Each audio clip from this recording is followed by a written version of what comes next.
பித்த வெடிப்பு பெண்களுக்கு ஒரு பெரிய பிரச்சனை. ஆண்களுக்கு கம்மியா தான் இருக்கும்.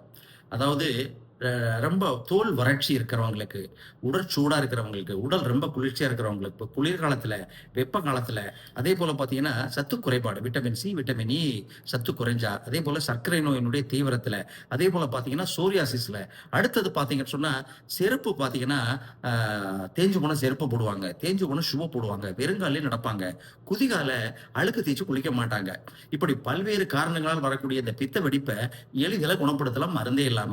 முதல்ல குதிகால நல்லா தேய்ச்சு குளிங்க தினசரி. அடுத்தது பார்த்தீங்கன்னு சொன்னா, பூஞ்சை நோய் கிருமியா இருக்குது, அல்லது தோல் நோயா இருக்குது அப்படின்னா, வேப்ப இல, மஞ்சள், துளசி, குப்பைமேனி இதெல்லாம் எடுத்து ஒரே அளவு எடுத்து அரைச்சு இரவுல தொடர்ந்து 10 போட்டுங்க. அடுத்தது மெர்க்குரி குளோரைடு பசு நெய்யில செய்ற அமிர்த வெண்ணெய தினசரி மேல் பூச்சா பயன்படுத்துங்க. அடுத்தது நல்லெண்ணெய அழுக்கு தேய்ச்சு குளிச்சுட்டு நல்லெண்ணெய தினமும் தடவிக்கலாம். அல்லது பசு நெய்ய தடவிட்டு வரலாம். அல்லது தேங்காய் எண்ணெயில மஞ்சள் பொடிய கலந்து மேல போட்டு பாருங்க.